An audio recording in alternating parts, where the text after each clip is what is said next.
morning, campers. That back there was Gentian Pond. Spent the night at the shelter there. Mud Duck was there. A bunch of other people came. We got there, we were the only ones there. He got there about 4:30. I got there a little after 5 o'clock. And we were the only ones there, and I thought, oh, this is going to be great. I could set up my tent inside the shelter, you know, protect myself from mosquitoes. And then a whole group of camper, like kids from a camp, and their counselors showed up.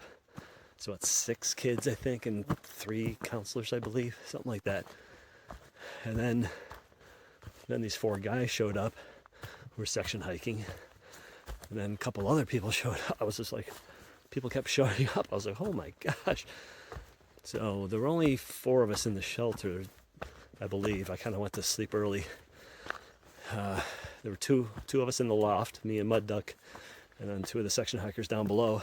I'm not sure if anybody else was down below and just left early before I got up, but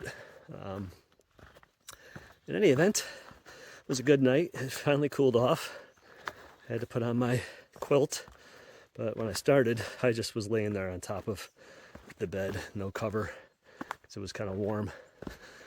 Oh boy. Sorry, got a little obstacle here. So today, short day. I'm gonna keep it nice and short. Going about 9.6 miles on the AT. Right now I'm on the side trail to the shelter, so I got to get to the AT. 0.2 miles to the AT from here. 9.6 to the full Goose pond shelter, I think it's called. Again, keeping my mileage low. My pack is still heavy. Today, probably between 32 and 33 pounds. Does feel a little bit better than yesterday, but it's still heavy. I like to get my pack under 30 pounds for sure.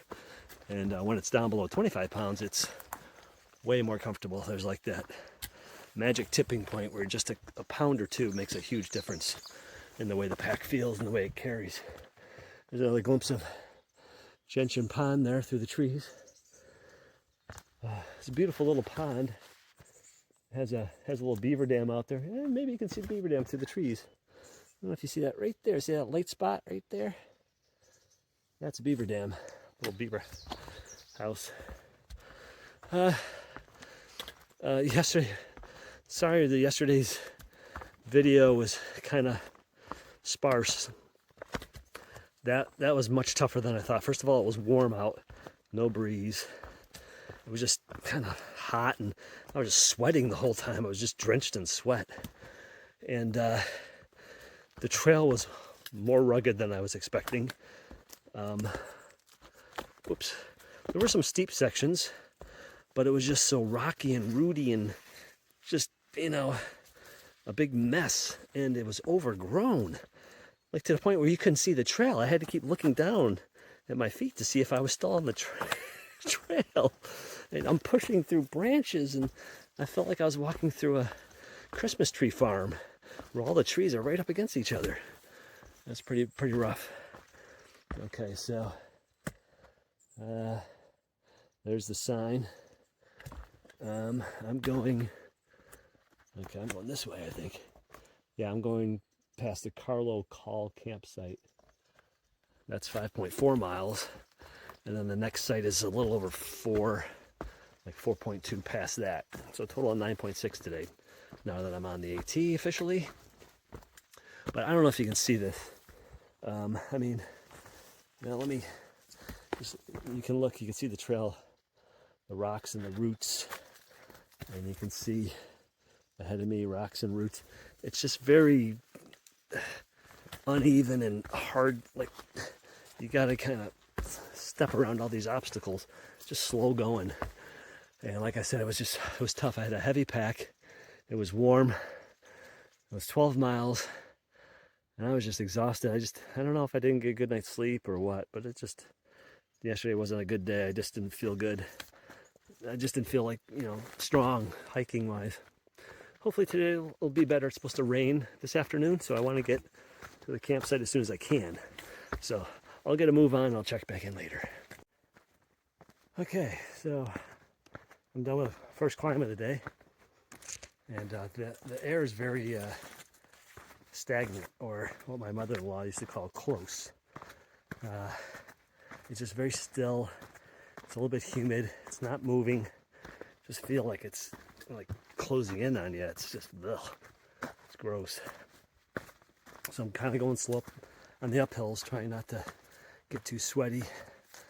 I mean, I would like to go slow today. I've only got less than 10 miles to go, but they're calling for rain this afternoon, sometime between 12 and 4, or raining between 12 and 4. Oops, a little steep thing here. So, I want to strike that balance between going quickly enough that I get to the campsite before the rain starts, but not so quickly that I'm just exhausted and drenched in sweat and sore and, potentially slipping and falling.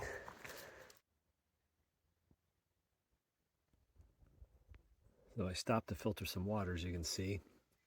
According to Guthook, this is the only reliable water source between here and the shelter I'm planning on staying at. The next shelter does have water, but it's 0.3 off the trail, and I'm not going 0.3 off the trail just for water. So I was here, and I figured I'll filter some water.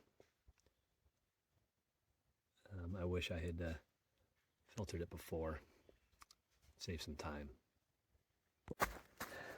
So I was talking to some other thru hikers, young guys, half my age, if that, and they checked the weather, and it's looking like 1 o'clock, 70% chance of rain, 2 o'clock, 100% chance of rain, 3 o'clock, thunderstorms moving in, and it's supposed to rain all night. So that concerns me for 2 reasons. Number one, I still have over 7 miles to get to the camp, and it's 9:20. At the rate I'm going, I won't get there till about Tuesday, which means I could get wet, which I'd rather not. The other problem is it's going to make everything wet, so I have to go through Mahusik Notch tomorrow, and I don't want to do that when it's wet. I keep getting interrupted by hikers, and then the trail gets tough, so I had to wait till the trail got a little easier and there was no one around to comment again. The other Jedi just passed me. It's pretty funny, another hiker named Jedi. So at my pace, I got maybe 5.5 miles, 5.5 miles, and it's already 10:15. It's just on this terrain. That's a solid 3.5 hours on this terrain. So again, I'm not expecting to get to the shelter until at least 1:30, maybe even 2. I'm not going to take any more breaks. I'll take a real quick standing break where I just stop, get a drink, fish out a snack, pop it in my mouth, and then keep going. So I took off my lumbar pad because that was causing problems. It felt better this morning without it. Now something's digging into my lower back again. I don't know what the hell it is. It's really annoying though. Anyway, I'm pushing myself up to the point of where I feel comfortable because I don't want to injure myself. I mean, I'd rather be wet than injured. So if I get caught in the rain, I get caught in the rain. At least I'm going to the hostel tomorrow night. I do have Mahusik Notch tomorrow. I'm hoping that that's not real wet still from the rain. That will be very tricky if the rocks are wet. So, all right, I gotta push on. I don't know what happened here, but there's just fur all over the ground. I don't know if a moose shedded here or some other animal or something got killed. Wow. That's all animal fur, like grayish brown stuff. Right off the trail here.